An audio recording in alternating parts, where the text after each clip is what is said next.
The kitchen tiles were cold beneath my bare feet, a sharp contrast to the feverish heat crawling up my spine. I pressed my palm against the marble countertop, trying to steady myself as the room tilted slightly to the left. The remains of dinner sat between Marcus and me, his plate clean, mine barely touched. He'd made my favorite, chicken piccata with roasted vegetables.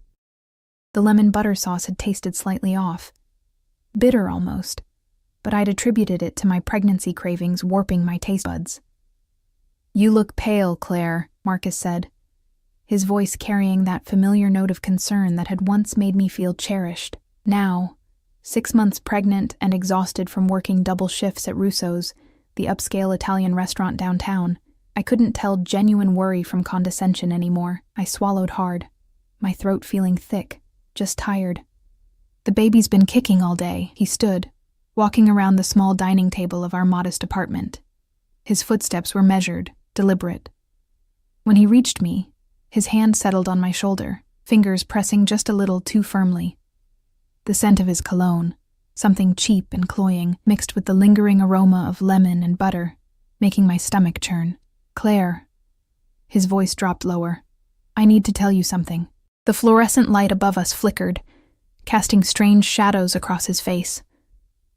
For the first time in our 3 years of marriage, I noticed how his eyes had hardened, how the softness I'd fallen in love with had calcified into something else entirely. "I poisoned you." The words hung in the air like smoke. My brain struggled to process them, to arrange them into a sentence that made sense. The refrigerator hummed. A car alarm wailed somewhere outside our third-floor window. My heartbeat thundered in my ears. "What?" The word came out as barely a whisper. Marcus's grip tightened on my shoulder. "The dinner, I put something in your food. You have maybe an hour? Maybe less. I'm not entirely sure." Victor wasn't specific about the timeline. Victor. The name sent ice through my veins despite the heat consuming my body. Victor Kozlov, the loan shark Marcus had been dealing with for months. The man whose money had paid for the new car Marcus insisted we needed, whose cash had covered the gambling debts I hadn't known existed until the threatening calls started 3 weeks ago. My legs buckled. Marcus caught me, lowering me into the dining chair with surprising gentleness. The irony wasn't lost on me. Poisoning me, then stopping me from falling. "Why?" My voice cracked. I pressed a hand to my swollen belly, feeling our daughter move beneath my palm, the baby. Victor said if I cleared my debt this way, he'd forgive everything. "A life for a life," he said. Apparently I took something that belonged to someone important, someone connected to him. Marcus crouched before me, and I saw something flicker across his face. Regret, maybe, or just fear of what he'd done. I didn't know what else to do, Claire. They were going to kill me. The room spun harder. I tried to stand, but my limbs felt heavy, disconnected. My vision blurred at the edges, darkness creeping in like spilled ink. You killed us." My hand remained on my stomach, protective even as terror consumed me. "Your daughter. I'm sorry." But he was already backing away, grabbing his jacket from the chair. "I'm so sorry, Claire. I have to go. I can't be here when it happens. They'll think I'm involved if I stay." He was at the door before I could respond, before I could scream or cry or beg. The lock clicked. His footsteps faded down the hallway. I was alone. The panic hit like a physical force. I lunged for my phone on the counter, my fingers clumsy and numb. 911. I had to call 911, but as I grabbed the device, a wave of nausea rolled through me so violently I doubled over, the phone clattering to the floor. Poison. He'd actually poisoned me. What kind of poison? How much time did I have? My medical knowledge was limited to basic first aid from a community college course 5 years ago. I needed help. I needed... A knock at the door. 3 solid raps, purposeful and commanding. My head snapped up, hope and terror warring in my chest. Had Marcus come back? Had he realized what he'd done, come back to save me? I crawled toward the door, my body refusing to cooperate. Every movement felt like pushing through concrete. The knocking came again, more insistent. "Help!" I managed to call out. my voice weak. Please, help. The door handle turned. It wasn't locked from the outside. Marcus had left it open. Why had he left it open? The door swung inward, and the hallway light silhouetted a figure that made my breath catch for an entirely different reason. He was tall, over 6 feet easily, dressed in a charcoal suit that probably cost more than 6 months of my rent. The fabric caught the light as he moved, expensive and perfectly tailored. Behind him, 2 men in dark clothing flanked the doorway, their postures alert, hands resting near their waists in a way that suggested weapons, but it was the man in front who commanded every particle of my attention. Dark hair swept back from a face that could have been carved from marble, all sharp angles and shadowed planes. His eyes were the color of smoke, gray and penetrating, and they fixed on me with an intensity that made me forget, for just a moment, that I was dying on my kitchen floor. He moved into the apartment with fluid grace, his leather shoes barely making a sound. The scent that preceded him was different from anything in my world, expensive cologne layered with something darker, dangerous. Smoke and cedar and something metallic that made my survival instincts scream. Claire Donovan. His voice was deep, accented. Russian, I realized, not a question, a statement. He knew my name. One of the men behind him closed the door while the other remained in the hallway. The main figure crouched before me, and I found myself staring into those gray eyes, watching as they assessed me with clinical precision. His face revealed nothing, no sympathy, no malice, just cold evaluation. What did he give you? The question was direct, commanding. I don't... My tongue felt thick. He said poison. Victor told him to... Something flickered across his face, brief, barely perceptible, but there. His jaw tightened almost imperceptibly. Dmitri. He didn't raise his voice, didn't turn around. The man by the door immediately stepped forward. Call Dr. Volkov. Tell him we have a poisoning, unknown substance, pregnant woman approximately 6 months. We're bringing her in. He stood in one fluid motion, reaching down to lift me as if I weighed nothing. Strong arms slid beneath my knees and back, pulling me against a chest that felt like stone beneath the expensive fabric. The world tilted as he carried me toward the door. Wait. I tried to protest, but my voice was failing. Who are you? He paused in the doorway, looking down at me with those inscrutable eyes. The hallway light created a halo behind his head, making him look almost otherworldly. Alexei Volkov. A pause, weighted and deliberate. Your husband stole from my organization. He was supposed to return what he took, not... His eyes dropped to my pregnant belly, something dark and dangerous crossing his features. Not this. The implication settled over me like a shroud. Marcus hadn't just stolen money. He'd stolen from the Mafia. And his payment, his way out of debt, had been me, had been our daughter. Please, I whispered, my hand finding the lapel of his suit jacket, fingers curling into the expensive fabric. Please save my baby. For the first time, his expression shifted. Something almost human flickered behind those cold gray eyes, surprise maybe, or recognition of something unexpected. Hold on, he said, and there was a command in those 2 words that made my body obey even as consciousness began to slip away. Just hold on, Claire. He carried me into the hallway, moving with purpose down the stairs. I felt the night air hit my skin, heard the sound of a car door opening. Leather seats received me, cool and smooth. The scent of the car was overwhelming, leather and that same cedar cologne, mixed with something else. Safety. Impossibly. Voices murmured around me. Dmitri was on the phone, speaking rapid Russian. Another man, the driver, I realized, was starting the engine. And Alexei Volkov, this Mafia boss whose name I now knew, was sliding in beside me, one arm supporting my shoulders while his other hand pressed against my wrist, checking my pulse with the efficiency of someone who'd done this before. Stay awake, he commanded, and I felt his hand tap my cheek lightly. Look at me. Keep your eyes open. I tried. God, I tried. But the darkness was so inviting, and my body was so heavy. Claire. His voice sharpened. Your daughter needs you to fight. So fight. My daughter. I forced my eyes open, forced myself to focus on his face. The strong jaw, the slight scar above his left eyebrow, the way his gray eyes had darkened to almost black in the car's dim interior. "Why?" I managed to whisper. "Why are you helping?" "Because your husband is a fool who didn't follow instructions," his jaw clenched. "And because no child should pay for their father's sins." The car accelerated, pressing me back into the seat. Through the window, I watched the lights of the city blur into streams of gold and white. My apartment building disappeared behind us. Everything I'd known, my entire life with Marcus, was receding like a dream. Or maybe this was the dream, being carried away by a stranger in an expensive suit, a dangerous man who commanded with just his presence, who'd appeared at my door exactly when I needed saving. But as my vision darkened and my consciousness began to slip away despite my best efforts, one thought crystallized with absolute clarity. Marcus had left the door unlocked. He'd poisoned me, told me about it, and left the door unlocked. And exactly 30 minutes later, Alexei Volkov had knocked. This wasn't rescue. This was something else entirely. I woke to the smell of antiseptic and the steady beep of monitors.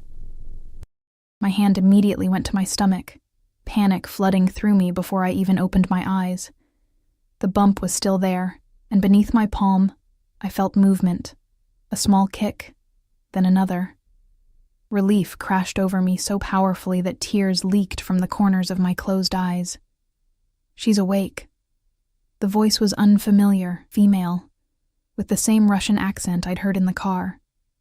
I forced my eyes open, blinking against the soft light. The room wasn't a hospital, at least not any hospital I'd ever seen. The walls were a warm cream color. The bed I lay in was larger and more comfortable than any hospital bed, and the medical equipment, while present, seemed almost decorative in how seamlessly it blended with the elegant furnishings. A woman in her 50s stood beside my bed, her dark hair pulled back in a neat bun, wearing scrubs that somehow looked designer. She smiled, but it didn't quite reach her eyes. "I'm Dr. Volkov," she said, checking the IV in my arm. "You're very lucky. Another 20 minutes and we wouldn't have been able to reverse the effects." Dr. Volkov. The same last name as... Where am I? My voice was hoarse, my throat raw. "Mr. Volkov's private medical facility. You've been unconscious for 18 hours. She made notes on a tablet, her movements efficient. "The baby is fine. Strong heartbeat. Active movements. Whatever protection instinct made you eat so little of that dinner saved both your lives." The baby. Our daughter. I pressed my hand harder against my stomach, feeling the reassuring movement beneath. What did he give me? Oleander extract, mixed with something to mask the taste. Crude but effective. Her expression darkened. "Your husband clearly didn't research his method. The dose was high enough to kill, but slow enough that we had time to intervene with activated charcoal and gastric lavage. You'll feel weak for a few days, but there should be no lasting damage to you or the baby." Oleander. I'd seen those flowers in the park, beautiful pink blossoms that I'd admired while walking home from work. The irony was bitter. Marcus had killed me with something beautiful. Except I wasn't dead. "I want to see my husband." The words came out harder than I intended. "Dr." Volkov's eyebrows rose slightly, but she said nothing. "I need to talk to him. I need to understand why. Your husband is no longer a concern." The new voice froze me. Alexei Volkov stood in the doorway, once again in an impeccable suit. This one navy with a white shirt open at the collar. In the daylight filtering through the room's large windows, I could see him more clearly. He was younger than I'd initially thought, maybe early 30s, with the kind of face that would make people stop and stare anywhere he went. But it was his eyes that held me, those gray eyes that seemed to see through everything. "What does that mean?" I tried to sit up, but my body protested. Dr. Volkov moved to help me, adjusting the bed so I was reclined but upright. Alexei walked into the room with that same fluid grace I remembered, his presence seeming to fill every corner. "Doctor." Volkov excused herself quietly, and suddenly I was alone with him. He pulled a chair close to the bed, closer than was strictly necessary, and sat, his attention fixed entirely on me. "It means," he said, his voice carrying that same command as the night before, that Marcus Donovan has been dealt with according to our laws. He stole from my organization, then attempted to murder you instead of returning what he took. In my world, there are consequences for such actions." The careful phrasing didn't hide the truth. Marcus was dead. My husband, the father of my child, the man who'd promised to love me forever in a small courthouse ceremony 3 years ago, dead. I should have felt something. Horror, maybe. Grief. But all I felt was a hollow numbness. "He tried to kill me," I heard myself say. "He tried to kill our baby, yes." Alexei's eyes never left my face. "Which brings us to the matter of what happens next." My stomach clenched. "What do you mean?" He leaned back in the chair, one ankle crossing over his knee in a pose that should have looked casual, but somehow looked predatory. "Your husband stole $200,000 from one of my business accounts. Money that belonged to several important people. People I cannot simply tell that the debt died with the thief. $200,000, the number was incomprehensible. Marcus and I struggled to pay our $800 rent each month. Where had that money even gone? "I don't have that kind of money," I said, my voice small. "I'm a waitress. I work at Russo's downtown. I make maybe $30,000 a year. I have $300 in my checking account and student loan debt that I'll never pay off. I can't. I know everything about you, Claire." He cut me off, but not unkindly. "I know you work 50-hour weeks at Russo's. I know you've been sending money to your mother in Ohio for her medical bills. I know you're 6 months pregnant with a girl you plan to name Sophie. I know you have a degree in art history that you can't use because the job market collapsed. I know Marcus gambled away every dollar he earned and then started gambling with money that wasn't his." The comprehensive nature of his knowledge should have terrified me. Instead, I felt exposed, vulnerable in a way that had nothing to do with the hospital gown I wore. "Then you know I can't pay you back," I said quietly. "No," he agreed, "you can't. Which is why I'm offering you an alternative." The word alternative hung in the air between us, heavy with implication. I'd read enough, seen enough movies, to know what men like Alexei Volkov might want as alternative payment. My hand moved protectively to my stomach. "I'm 6 months pregnant," I said, trying to keep my voice steady. "If you think—" "I think," he interrupted, and there was something almost like amusement in his eyes, "that you're jumping to conclusions. I'm not interested in your body, Claire. I'm interested in your daughter." The world stopped. "No." The word came out as a gasp. "No, you can't. Listen before you panic." He leaned forward, elbows on his knees, bringing his face closer to mine. This close, I could see flecks of darker gray in his eyes, could smell that cedar cologne mixed with something sharper. "I'm not taking your child. I'm offering you both protection." "Protection from what?" "You're the threat." "Am I?" His head tilted slightly, and the gesture was so predatory that my breath caught. "Your husband owed money to Viktor Kozlov before he stole from me. Viktor works for people who work for people who eventually work for me, but the chain is long and complicated. When Marcus stole that money, he didn't just steal from me, he stole from every link in that chain. Men who don't care about pregnant women or innocent children. Men who will come looking for that debt." "But Marcus is dead," I said, my voice rising. "You killed him. Doesn't that satisfy them? In my world, Claire, debts transfer. You were his wife. You carry his child. His blood runs in her veins." He reached out, and I flinched, but he only gestured to my stomach without touching. "To certain people, that makes you both liable for his crimes." The implication settled over me like a cold blanket. "So I'm never safe. She's never safe. Not unless you're under my protection." He sat back again, his expression unreadable. "Which is what I'm offering. You and Sophie will live in my household. You'll be provided for, protected, kept safe from anyone who might come collecting on Marcus's debt. In exchange, you'll be your prisoner," I finished bitterly. "Be my ward," he corrected. "There's a difference. You'll have your own space, your freedom within certain boundaries. You'll want for nothing. Your daughter will grow up safe, educated, protected. Your mother's medical bills will be paid. All of them, including future treatments. It was too much. Too generous. Men like Alexei Volkov didn't offer something for nothing. What's the catch? I asked. What do you really want? For the first time, something flickered across his face, an expression I couldn't quite read. Loyalty, he said simply. Complete, absolute loyalty.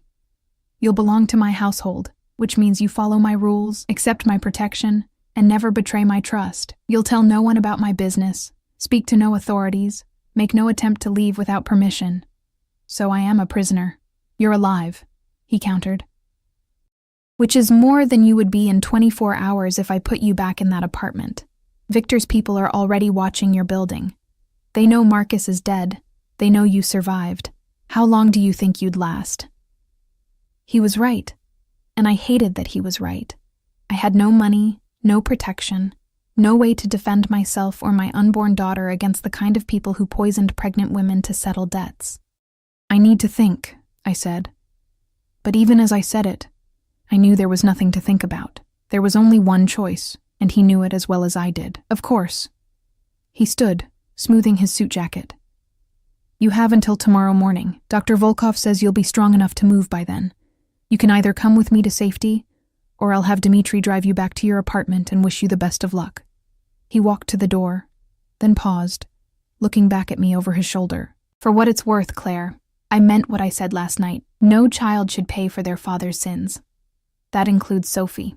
Then he was gone, leaving me alone with the beeping monitors and the impossible choice that wasn't really a choice at all. I spent the rest of the day in that strange medical room, Dr. Volkov checking on me periodically, bringing me food I could barely taste, and water I forced myself to drink for the baby's sake. Through the window, I could see manicured grounds, gardens that looked like they belonged to an estate, not a medical facility. Where exactly was I? Evening came, painting the sky in shades of orange and purple. A young woman brought me dinner, real dinner, not hospital food. Grilled salmon, roasted vegetables, fresh bread. The kind of meal I'd served at Russo's but could never afford to eat. I picked at it, my mind spinning in circles. Every scenario I imagined ended badly. Going back to my apartment meant death, mine and Sophie's. Staying under Alexei Volkov's protection meant... what? A gilded cage? A life of owing a debt I could never repay? But Sophie would be safe. That's what mattered. Sophie would live. The door opened without a knock. I expected Dr. Volkov, but it was Alexei again, this time in more casual clothing. Dark slacks and a black shirt with the sleeves rolled up to reveal forearms marked with tattoos I couldn't quite make out in the dim lighting. Have you decided? He asked, though his tone suggested he already knew the answer. Do I really have a choice? Everyone has choices, Claire. The question is whether you can live with the consequences. He moved into the room, not approaching the bed, but going to the window, looking out at the darkening grounds. I'm not a good man. I won't pretend to be. The world I live in is violent and unforgiving. But I protect what's mine. Absolutely. Completely. Nothing and no one touches what belongs to me. The possessiveness in his voice sent a shiver down my spine. I'm not a possession. No, he agreed, turning to face me. The dying light cast half his face in shadow, making him look dangerous and beautiful all at once. You're a responsibility. One I'm choosing to accept. Why? The question burst out of me. Why do you care? You could just let me die. You could let Victor's people handle it. Why does it matter to you? He was silent for a long moment, and I thought he might not answer. Then, because 7 years ago, someone I cared about was murdered over a debt that wasn't theirs. Someone innocent who got caught in the crossfire of our world. I couldn't save them. His eyes met mine, and I saw something raw there, quickly shuddered. I can save you. It wasn't romance. It wasn't even really kindness. It was something darker, more complicated. Redemption, maybe, or penance. But it was real. Okay, I whispered. Okay, I'll accept your protection. For Sophie. Something shifted in his expression. Satisfaction, maybe? Or relief? He nodded once, decisive. Tomorrow, then. Dmitri will have everything prepared. He walked to the door, and I thought he'd leave without another word. But he paused, his hand on the doorframe. Claire? Yes? Welcome to the family. The door closed behind him, and I was left staring at the darkening sky, wondering what family I'd just agreed to join, and what price I'd ultimately pay for Sophie's safety. The estate was overwhelming. Dmitri drove us through gates that looked like they belonged to a fortress, past security checkpoints where men with automatic weapons nodded at our car, and up a winding drive lined with ancient oak trees. When the house finally came into view, I had to suppress a gasp. It wasn't a house. It was a mansion. 3 stories of pale stone and huge windows, with wings extending on either side, and a fountain in the circular drive that looked like it belonged in a European palace. The November morning sun caught the windows, making the whole structure gleam like something out of a dream, or a nightmare, depending on your perspective. Mr. Volkov is waiting inside, Dmitri said, opening my door with surprising gentleness for a man who looked like he could break someone in half. He'd been professional but distant during the drive, answering my questions with short, efficient responses. Yes, the estate was in Connecticut, about 2 hours from the city. No, I wouldn't be able to contact anyone from my old life without Mr. Volkov's permission. Yes, everything I needed would be provided. I climbed out of the car slowly, my body still weak from the poisoning. Dr. Volkov had cleared me medically, but warned me to take it easy for at least another week. The baby kicked as if in protest of all the changes, and I pressed my hand to my stomach reassuringly. It's okay, Sophie, I whispered. We're going to be okay. I wasn't sure if I was lying. The front door opened before we reached it, revealing a woman in her 40s with steel gray hair pulled back in an elegant twist. She wore a simple black dress that screamed expensive, and her sharp eyes assessed me with the same efficiency I'd seen in Alexei. Mrs. Donovan, she said with a slight accent. Polish, maybe. I'm Katya Novak, the house manager. Welcome. Mr. Volkov is in his office, but asked me to show you to your quarters first. My quarters. As if I were royalty instead of a waitress who'd barely survived being murdered by her own husband 4 days ago. The interior of the mansion was just as impressive as the exterior. Marble floors, high ceilings with ornate molding, artwork that looked like it belonged in museums. Katya led me through hallways that seemed to go on forever, past rooms I caught only glimpses of. A library with floor-to-ceiling bookshelves, a formal dining room with a table that could seat 30, a sitting room with furniture that probably cost more than I'd earn in my lifetime. We climbed a sweeping staircase to the 2nd floor, then down another hallway to a set of double doors. Katya opened them, gesturing me inside. You're sweet, she said simply. Sweet was an understatement. The space was larger than my entire apartment had been. A sitting area with plush sofas and a fireplace, a bedroom with a 4-poster bed that looked like it belonged in a castle, a bathroom done in white marble and gold fixtures that made me afraid to touch anything. Through another door, I glimpsed a walk-in closet, already filled with clothes. The clothes are in your size, Katya said, following my gaze. Mr. Volkov had them delivered yesterday. If anything doesn't fit or isn't to your taste, let me know and I'll have them replaced. There are maternity clothes as well, of course. Of course. Because Alexei Volkov thought of everything. The nursery is through that door. Katya pointed to another door I hadn't noticed.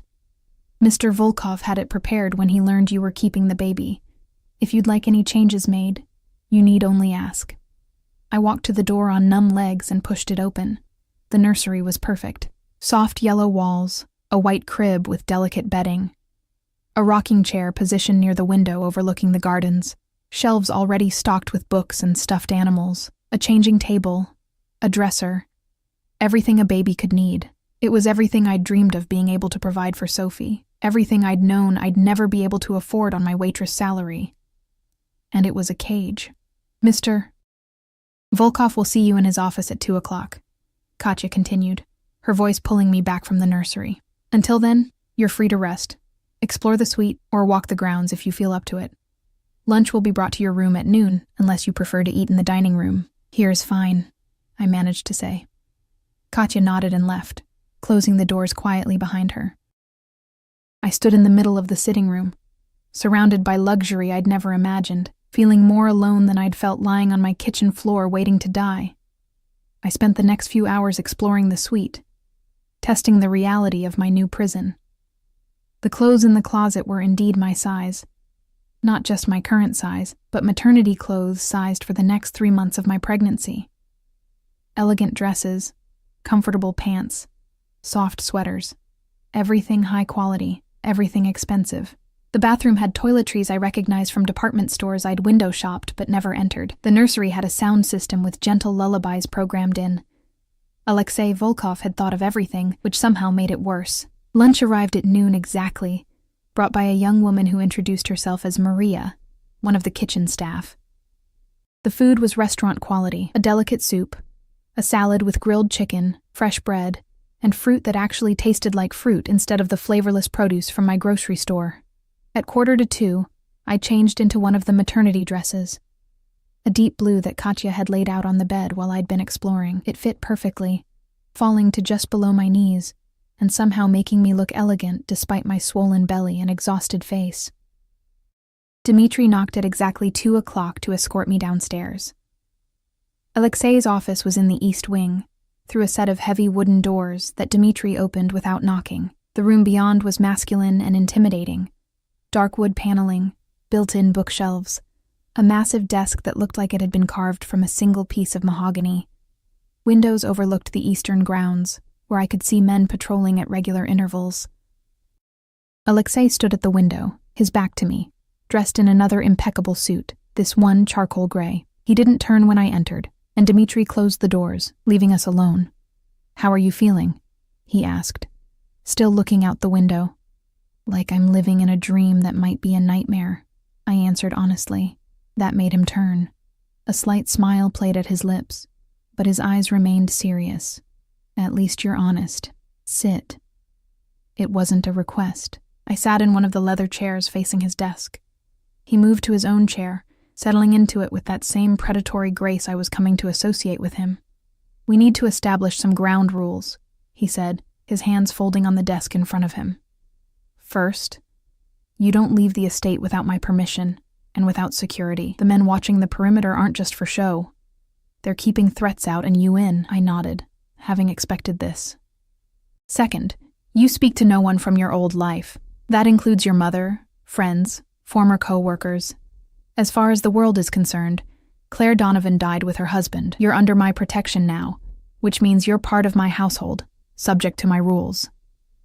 "You want me to just disappear?" My voice rose despite my efforts to stay calm. "My mother will worry. She'll call the police. Your mother has already been informed that you've left the city for your safety and will contact her when you're able. She's been told that Marcus's gambling debts put you in danger and that you're being protected by friends." His expression hardened slightly.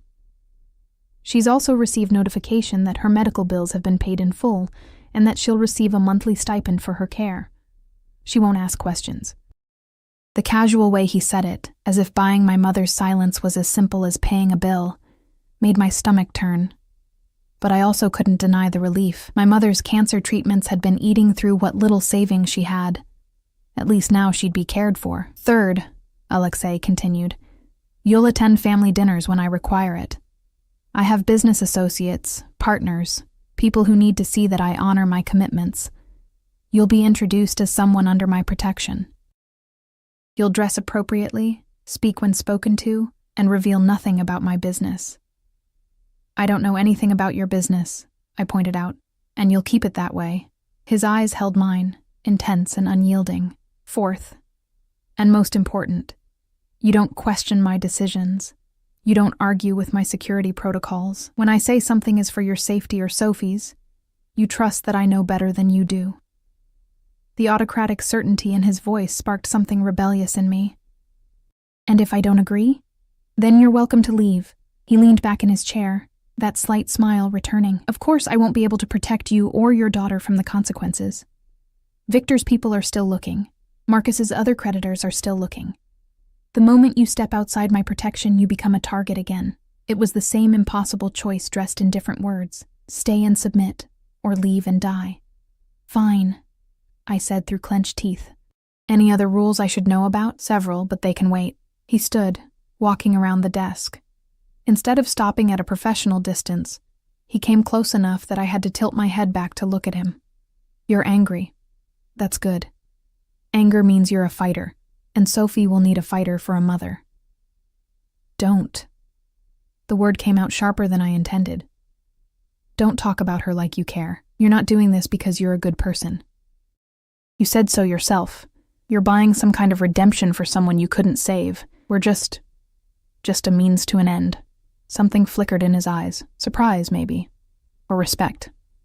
You're right, he said quietly. I'm not a good person, Claire. I've killed people. I've destroyed lives. I run an organization that profits from fear and violence, but I protect what's mine with everything I have.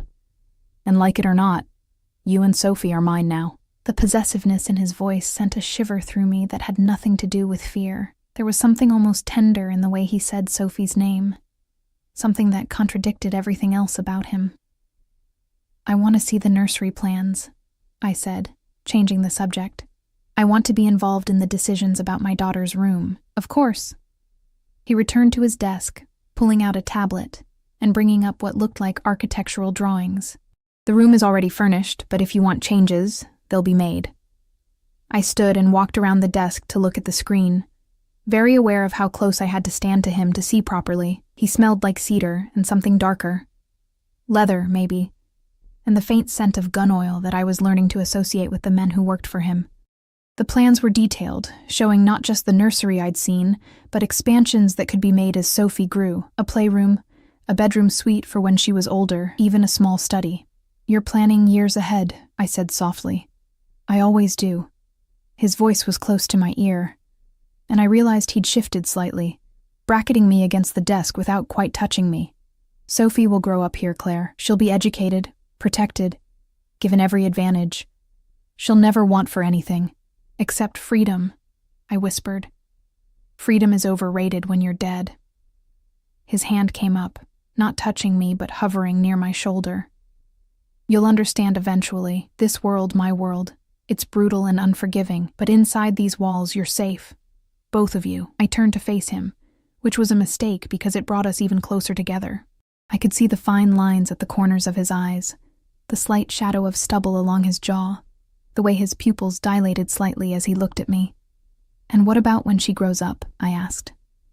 When she wants to go to college, have friends, date, will she still be a prisoner then? She'll be protected, he said firmly. There's a difference. Not from where I'm standing. We stared at each other, the tension thick between us. Finally, he stepped back, giving me space to breathe. You should rest, he said, his voice returning to that cool, professional tone. Dr. Volkov will be by tomorrow to check on you. In the meantime, Katya can show you the rest of the house, answer any questions you have. It was a dismissal. I walked to the door, then paused, looking back at him. He'd returned to the window, his hands clasped behind his back, looking every inch the dangerous man he claimed to be. Alexei? I said, and his shoulders tensed slightly at my use of his first name. Thank you. For saving us. He didn't turn around. Don't thank me yet, Claire. You don't know what kind of life you've agreed to. I left the office with those words echoing in my mind, following Dmitri back upstairs to my beautiful cage, wondering what exactly I'd gotten Sophie and myself into. That night, I lay in the enormous bed, my hand on my stomach, feeling Sophie move inside me. Through the window, I could see the guards patrolling the grounds, their presence both comforting and terrifying. Somewhere in this massive house, Alexei Volkov was going about his evening, running his empire, planning whatever dangerous things men like him planned. And I was part of that now, bound to him by debt and necessity, and the fragile life growing inside me. I'd escaped death only to find myself in a different kind of trap, one lined with silk and gold, but a trap nonetheless. Sophie kicked hard, as if in protest, and I pressed my hand more firmly against my belly. I know, I whispered. I know, baby girl. But we're alive. We're safe. That has to be enough. Even as I said it, I knew it wasn't true. Safety wasn't enough. Freedom mattered. Choice mattered. But those were luxuries I could no longer afford. The price of Sophie's life was my own. The days blurred into weeks, and November surrendered to December. The estate transformed with the season. Snow blanketing the grounds, evergreen wreaths appearing on doors, the scent of pine and cinnamon filling the halls. It would have been beautiful if I could forget it was a prison. I settled into a routine, though settled felt like the wrong word. Every morning, Maria brought breakfast to my suite. I'd eat while watching the sun rise over the snow-covered gardens, then spend an hour walking the interior hallways for exercise. Dr. Volkov's orders. The house was so vast I could walk for an hour and still discover new rooms, new hallways, new reminders of the world Alexei Volkov commanded. I saw him rarely in those first 2 weeks. Brief glimpses as he moved through the house with Dmitri or other men whose names I didn't know. Once, I'd come down to the library late at night, unable to sleep, and found him there, reading in a leather chair by the fireplace. He'd looked up, our eyes meeting for a long moment, but neither of us spoke. I'd grabbed a book and retreated to my room, my heart pounding for reasons I didn't want to examine. But on a Friday evening, 3 weeks after my arrival, everything changed. Katya appeared at my door with a garment bag and a serious expression. "Mr. Volkov requests your presence at dinner tonight, 8 o'clock. There will be guests, business associates. He asks that you wear this and join him in the formal dining room." My stomach nodded. This was the 4th rule he'd mentioned, attending family dinners, being displayed as proof of his protection. I'd known it was coming, but that didn't make it easier. The dress Katya had brought was stunning, a deep emerald green that somehow complemented my pregnancy rather than hiding it. The fabric was soft, expensive, falling in elegant lines that made me look almost regal despite my swollen belly. There were shoes too, low heels that wouldn't be dangerous in my condition, and jewelry. Real jewelry, I realized, holding up the diamond earrings, not costume pieces. "Mr. Volkov wants you to look the part," Katya said, reading my expression. "You're under his protection. That means something in this world. It means you're valuable, untouchable. The people coming tonight need to see that." I dressed carefully, my hands shaking slightly as I fastened the earrings. The woman in the mirror looked nothing like the exhausted waitress who'd served pasta and smiled for tips just a month ago. This woman looked expensive, protected, dangerous by association. Dmitri came to escort me at 7:55. We descended the stairs to the first floor, and I could hear voices from the dining room. Men speaking in Russian, the clink of glasses, low laughter that set my nerves on edge. Dmitri opened the doors, and conversation stopped. The formal dining room was intimidating, even empty. Filled with a dozen men in expensive suits, it felt like walking into a den of wolves. They all turned to look at me, their expressions ranging from curious to calculating to something darker I didn't want to name, but it was Alexei who captured my attention. He stood at the head of the table, a crystal glass in his hand, wearing a black suit that made him look like darkness personified. When our eyes met, something shifted in his expression.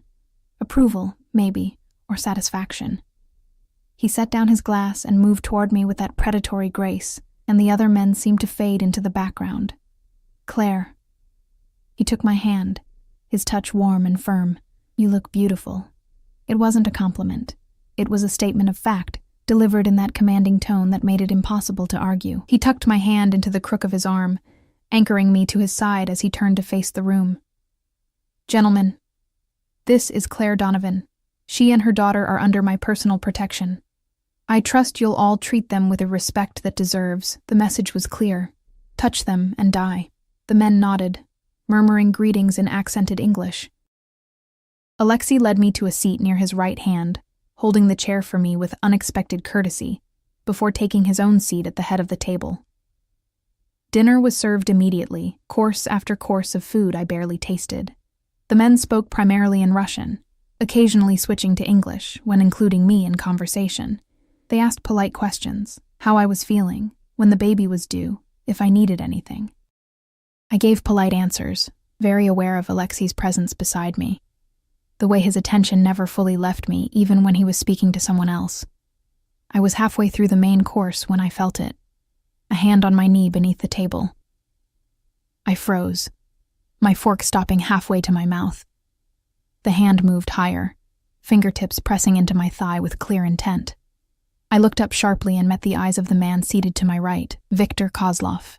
I recognized him from Marcus's descriptions, and the fear in my husband's voice when he'd spoken that name. Victor was in his 50s, with graying hair and cold eyes that reminded me of a shark. He smiled at me, his hand squeezing my thigh harder.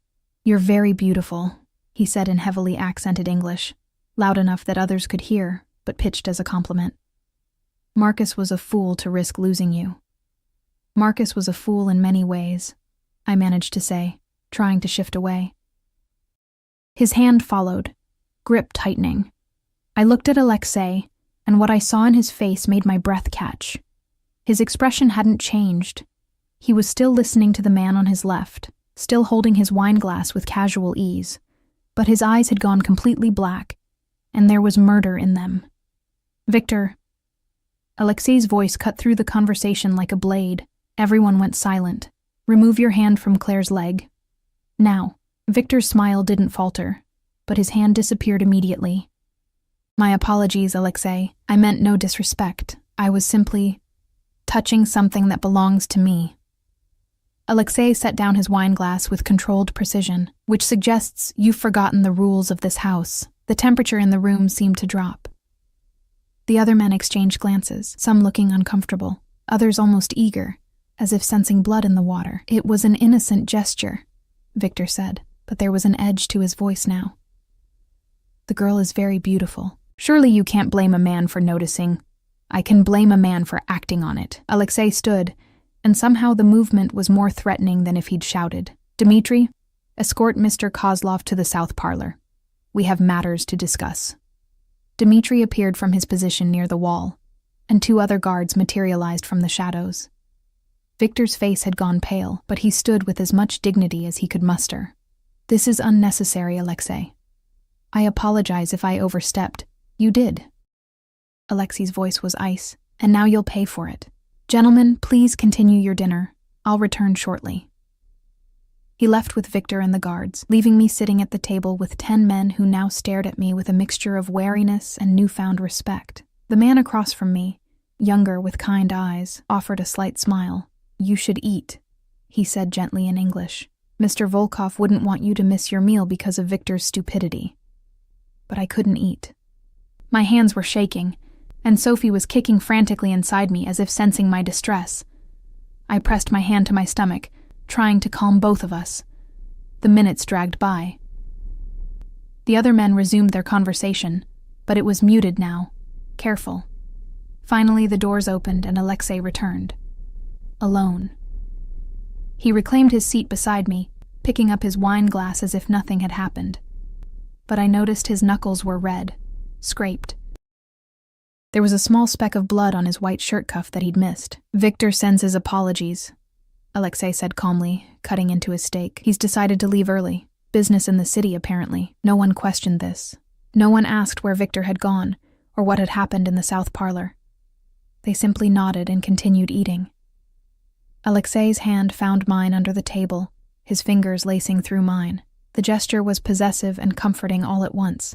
He squeezed once, then released me, returning his attention to his dinner as if the last 15 minutes hadn't happened. But I couldn't stop staring at those scraped knuckles, at that speck of blood, and wondering what exactly he'd done to Victor Kozlov for daring to touch me. Dinner ended mercifully soon after. The men departed one by one, each stopping to nod respectfully to me before leaving. When the last had gone, I stood on shaking legs, desperate to escape to my room. "Claire." Alexei's voice stopped me at the door. "Wait." I turned slowly. He'd stood as well, his jacket discarded over his chair, his shirt sleeves rolled up to reveal those tattooed forearms. In the candlelight from the table, he looked dangerous and beautiful and terrifying.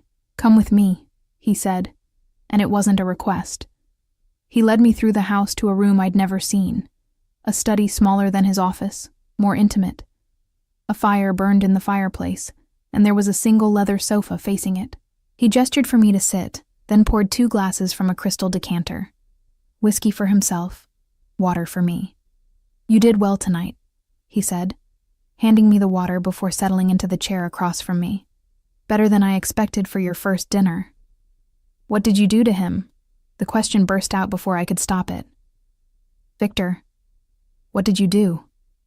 Alexei took a long sip of his whiskey, his gray eyes reflecting the firelight. I reminded him of the consequences of touching what's mine. I'm not. Yes, you are. He leaned forward, elbows on his knees. You accepted my protection, Claire. That makes you mine. My responsibility, my ward, mine to protect. And in my world, people need to understand what that means. Victor needed to be reminded. Did you kill him? I whispered. No. A slight smile played at his lips. Though I considered it, Victor is useful in certain capacities, and his death would create complications I don't need right now, but he won't forget tonight. None of them will. The casual way he discussed violence, as if it were just another business decision, should have horrified me. Instead, I felt something else, a dark satisfaction that Victor had been punished for touching me, for making me feel powerless. What was happening to me? You're safe here, Alexei said, as if reading my thoughts. With me, you're safe. That's what tonight was about, showing everyone that you're under my protection, that touching you means answering to me by hurting him, I said. By teaching him. Alexei drained his whiskey and set the glass aside. This is my world, Claire. It operates on different rules than the one you came from. Respect is earned through strength. Protection is maintained through fear. If I'd let Victor's insult slide, every man at that table would have seen weakness, would have thought they could take liberties with you. So you hurt him to protect me, I said slowly, trying to understand this twisted logic. I hurt him because he touched what's mine, Alexei corrected. The protection is just a consequence. We stared at each other across the firelight, and I saw something in his eyes that made my breath catch. Possession, yes, but also something deeper. Something almost like need. Why does it matter so much? I asked softly. I'm nobody. Just a waitress you saved because of some debt my dead husband owed. Why do you care if someone touches me? He was quiet for so long I thought he wouldn't answer. Then, 7 years ago, the woman I loved was killed in a crossfire between rival organizations. She was innocent, just someone who happened to be in the wrong place at the wrong time. I couldn't protect her because I was careless, because I underestimated threats, because I wasn't strong enough. His jaw tightened, and I saw genuine pain flicker across his face. I swore I'd never let that happen again. Never let someone under my protection be harmed because of my weakness. So I'm a replacement, I said, the words tasting bitter. A second chance to save someone you couldn't save before. No. He stood, moving to the fireplace, his back to me. You're not a replacement, Claire. You're different. She was part of my world, knew the risks. You're innocent in all this. You and Sophie. You're something clean in a dirty world. Something worth protecting. The way he said Sophie's name, with that same gentleness I'd noticed before, made something twist in my chest. This dangerous man, this killer who'd just beaten someone for touching me, spoke about my unborn daughter with tenderness. I should go, I said, standing. It's late, and I'm tired. Of course. He turned, and the vulnerability I'd seen was gone, replaced by his usual controlled expression. Dmitri will escort you upstairs. But at the door, I paused. Alexei, thank you. For what you did tonight. I know you said I shouldn't thank you, but I am anyway. Something flickered in his eyes. Get some rest, Claire. Tomorrow we'll discuss the security protocols for when the baby comes. I left him standing by the fire, his shadow long against the wall, and climbed the stairs to my cage with my heart pounding and Sophie kicking frantically inside me. That night, I lay in bed unable to sleep, replaying the evening in my mind. Victor's hand on my leg, Alexei's black eyes, the blood on his cuff, the way he'd called me his, and the way my body had responded to that possessiveness. I was in danger, I realized. Not from Victor or Marcus's other creditors or any external threat. I was in danger of forgetting that my protector was also my captor, of confusing gratitude with something else, of mistaking possession for care. But as Sophie kicked against my hand and I stared at the ceiling of my beautiful prison, I couldn't quite convince myself that what I felt was wrong. Maybe captivity, when gilded enough, stopped feeling like imprisonment. Or maybe I was just too tired to fight anymore. Sophie arrived 3 weeks early, on a frozen January morning when the world outside was buried under 2 feet of snow. I woke at 4 a.m. to wetness between my legs and a contraction that stole my breath. For a moment, I lay there in the darkness, my hand pressed to my stomach, trying to convince myself it was false labor. But then another contraction came, harder than the first, and I knew. It was time. I managed to reach the phone beside my bed, pressing the button Katya had shown me for emergencies. Within minutes, my room was flooded with people, Katya in a robe, Dmitri still alert despite the hour, and Dr. Volkov appearing with a medical bag as if she'd been waiting for this moment. "How far apart are the contractions?" Dr. Volkov asked, her hands gentle as she examined me. "Maybe 5 minutes," I gasped as another one hit. "Is it too early? Is she going to be okay?" 37 weeks is full term, Dr. Volkov assured me. "She's just eager to meet you. We have everything prepared. The medical suite downstairs is ready." They helped me into a wheelchair. I tried to protest that I could walk, but another contraction proved me wrong. As Dmitri pushed me toward the hallway, I saw him. Alexei stood in the doorway, still dressed in the clothes he'd worn the previous evening, his hair disheveled as if he'd been running his hands through it.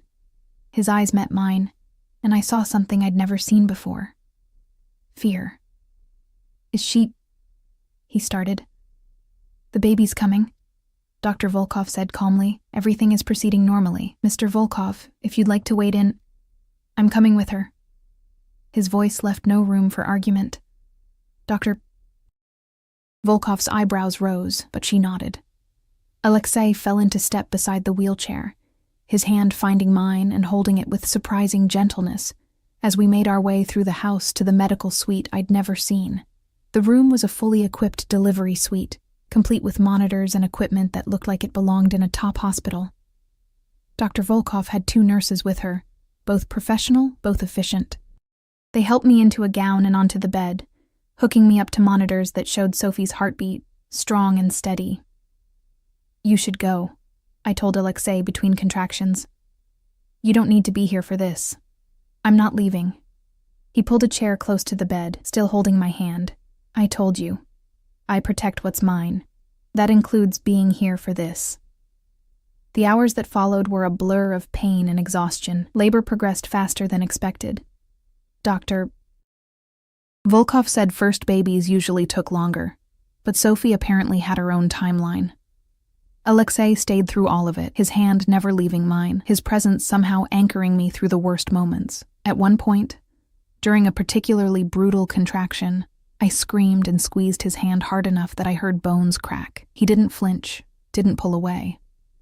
When the contraction passed and I looked at him apologetically, he just smiled. The first genuine smile I'd seen from him. "You're stronger than you think," he said softly. At 10:47 a.m., Sophie Rose Donovan entered the world screaming her displeasure at the cold and the light and everything else. Dr. Volkov placed her on my chest, and I felt my entire world shift and realign around this tiny, perfect creature. She had dark hair plastered to her head, Marcus's nose, and when she finally opened her eyes, they were gray, the same shade as Alexei's. No, that was impossible. Just a trick of the light, the newborn blue that would change in the coming weeks. I was exhausted, seeing things that weren't there, but when I looked up at Alexei, standing beside the bed, staring down at Sophie with an expression of wonder, I saw him notice it too. Something flickered across his face. Surprise, confusion, then something darker I couldn't read. "She's perfect," he said quietly, and there was something in his voice that made my breath catch. His finger reached out, and Sophie's tiny hand wrapped around it instinctively. "Hello, little one. Welcome home." The possessiveness in those 2 words should have frightened me. Instead, with Sophie warm and alive in my arms, and Alexei standing guard beside us, I felt safe for the first time in months. Dr. Volkov and her team cleaned Sophie, weighed her, 6 pounds, 8 ounces, measured her, 19 inches, and proclaimed her perfectly healthy despite being 3 weeks early. Then they handed her back to me, swaddled in a soft pink blanket, and left us alone. Alexei hadn't moved from his position beside the bed. He watched Sophie with an intensity that was almost unnerving. His usual controlled expression cracked open to reveal something raw underneath. "Thank you," I said softly, "for being here. You didn't have to." "Yes, I did." His eyes lifted to mine. "She's part of my household now. That makes her my responsibility." But the way he looked at her suggested it was more than responsibility. There was something almost tender in his expression, something that made me remember what he'd said about the woman he'd loved, about never letting anyone under his protection be harmed again. The weeks that followed Sophie's birth were the strangest of my life. I existed in a bubble of new motherhood. My world narrowed to feeding schedules and diaper changes and the exhausting, beautiful chaos of caring for a newborn. Katya assigned 2 nannies to help me, Maria and a younger woman named Irina, but I was fiercely protective of Sophie, insisting on doing most of her care myself. Alexei surprised me by being a constant presence. He'd appear in the nursery at odd hours, checking on us with an intensity that went beyond mere obligation. Sometimes I'd wake at 3 a.m. to feed Sophie, and find him standing in the doorway, watching us with those gray eyes that Sophie seemed to have inherited. "You should be sleeping," he'd say. "So should you," I'd counter. But he'd stay anyway, sitting in the rocking chair while I fed Sophie, his presence somehow comforting in the darkness. One night, about 2 weeks after Sophie's birth, I found him holding her. I'd put her down for the night and gone to shower. But when I returned, Alexei was in the nursery, Sophie cradled in his arms while he paced slowly beside her crib. He was murmuring to her in Russian, his voice soft and gentle, and Sophie was staring up at him with those gray eyes, completely content. "She was fussy," he said when he noticed me, but he didn't immediately hand her over. I heard her crying. "You don't have to," I started, but he shook his head. "I want to." He looked down at Sophie, and the expression on his face made something in my chest tighten. "She deserves to know she's protected. That she's safe." I moved closer, and we stood there together in the dim light of the nursery, both of us looking down at this tiny life we were somehow responsible for. Sophie yawned, her little fists stretching, and something about the moment felt impossibly intimate.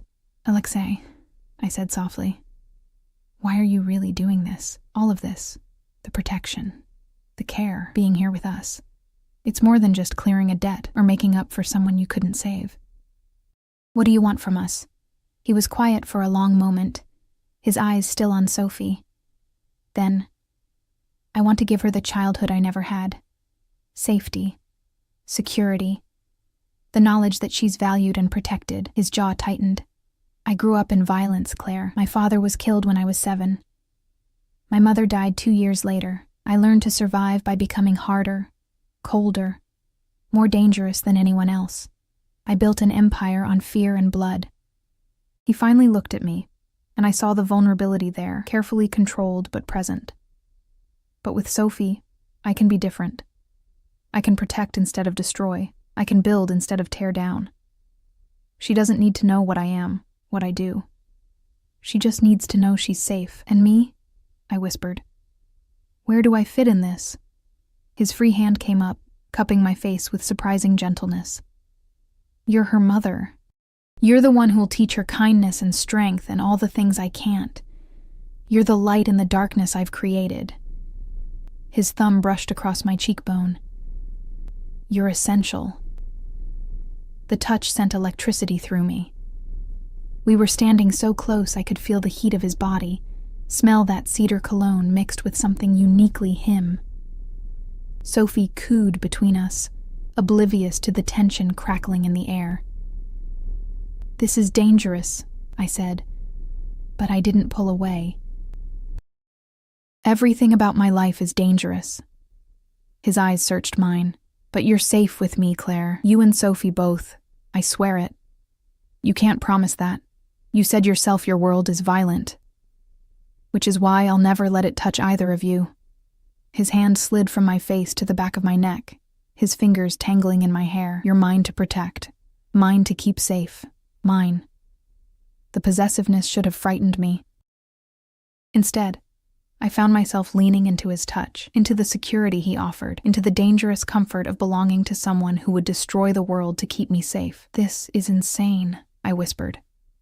"Probably." A slight smile played at his lips. "But sanity is overrated."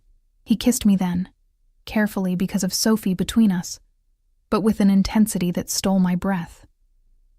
It was nothing like kissing Marcus had been, nothing safe or comfortable or expected.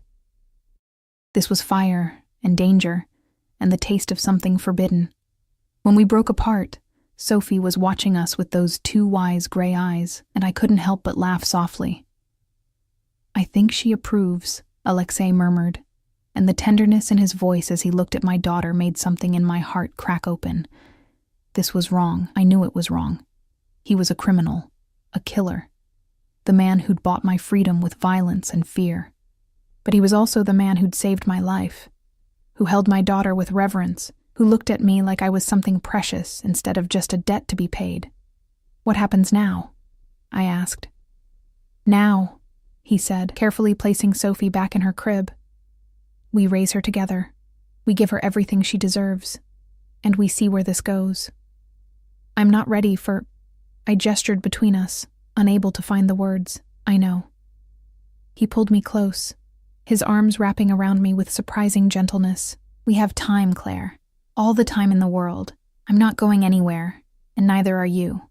It should have sounded like a threat. Instead, it sounded like a promise. The months that followed were a strange dance of domesticity and danger. Alexei taught me about his world, not the violent parts, but enough that I understood the stakes, the threats we faced.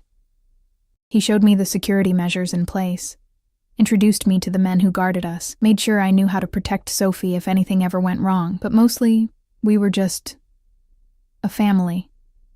Twisted and unconventional, built on debt and violence and protection, but a family nonetheless. We had dinners together, the three of us in the small dining room rather than the formal one. We celebrated Sophie's milestones, her first smile, her first laugh, the way she'd reach for Alexei when he entered a room. My mother's health improved with the better care Alexei's money provided.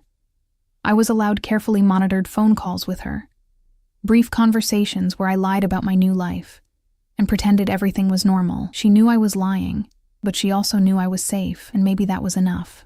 Viktor Kozlov disappeared entirely. Rumor had it he'd been reassigned to operations in Eastern Europe, far from Alexei's territory. None of the other men who'd attended that dinner ever touched me or looked at me with anything but respect. And slowly, carefully, I fell in love with my captor. It happened in small moments, the way he'd hold Sophie at 3 a.m. so I could sleep, the way he'd absently kiss my forehead when he passed me in the hallway, the way he'd sit with me in the library and read while I worked on the art history research he'd encouraged me to restart. He gave me freedom within the boundaries of his protection, space to breathe within the cage he'd built. One night, 6 months after Sophie's birth, I found him in his office long after everyone else had gone to bed. He looked exhausted, the weight of his empire evident in the set of his shoulders. "Come to bed," I said from the doorway. He looked up, and something in his expression shifted. "Your bed or mine?" It was the first time he'd asked, the first time he'd pushed beyond the careful boundaries we'd maintained. "Ours," I said, and watched as his eyes darkened. He stood, crossing to me in 3 long strides, his hands cupping my face as he kissed me with months of restrained hunger. "Are you sure?" he asked against my lips. "No," I admitted, "but I'm doing it anyway." He laughed, the sound rough and genuine, and swept me into his arms, carrying me through the house to the master suite I'd never entered. The room was masculine and elegant, with windows overlooking the snow-covered grounds and a bed large enough for both of us and the monsters we'd carry into it. We made love slowly, carefully, learning each other's bodies with the reverence of something sacred. And afterward, lying in his arms with Sophie sleeping peacefully in her nursery next door, I finally understood what had happened to me.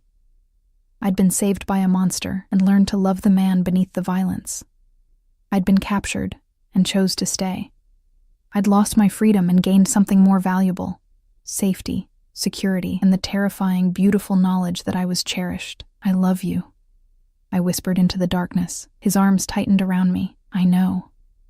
I've loved you since the moment I carried you out of that apartment, fighting to stay alive for your daughter. You were the bravest thing I'd ever seen. This is insane, I said again, but I was smiling. Sanity is overrated, he repeated, and I felt him smile against my hair. Besides, you're mine now, completely, and I take care of what's mine. The possessiveness still made me shiver, but now it was anticipation rather than fear. Morning came with Sophie's cries demanding attention. Alexei and I dressed and went to her together, lifting her from her crib and bringing her back to our bed. She laughed and kicked between us, reaching for both of us with chubby hands, and in that moment, I saw our future stretched out before us. It wouldn't be normal. It wouldn't be safe in the traditional sense. But it would be ours. This strange, fierce family, built on impossible circumstances and dangerous love. What are you thinking? Alexei asked, watching me watch Sophie. That I should be horrified by all of this, I admitted. That I should want to escape, to take Sophie and run and never look back. But you don't. Not a question. No. I looked at him. This beautiful, dangerous man who'd become my world, because running means losing you. And I can't do that. I won't. He kissed me then, deeply, with Sophie giggling between us. When he pulled back, his gray eyes were soft. You'll never have to. You're home, Claire. Both of you. Forever in a gilded cage with a man who'd kill to protect us. Forever in a world of danger and violence and twisted love. Forever bound to someone who saw me not as a possession, but as something precious. It wasn't the life I'd imagined. But as I sat there with Alexei and Sophie, watching the winter sun rise over the estate, I realized it was the life I'd chosen. And I wouldn't trade it for anything. The girl who'd been poisoned by her husband and saved by a mafia boss was gone. In her place was a woman who'd learned that sometimes salvation comes from the darkest places, that love can bloom in impossible soil, and that freedom means nothing if you're not alive to enjoy it. I was Claire Volkov now, in everything but name, and I was finally, impossibly, home.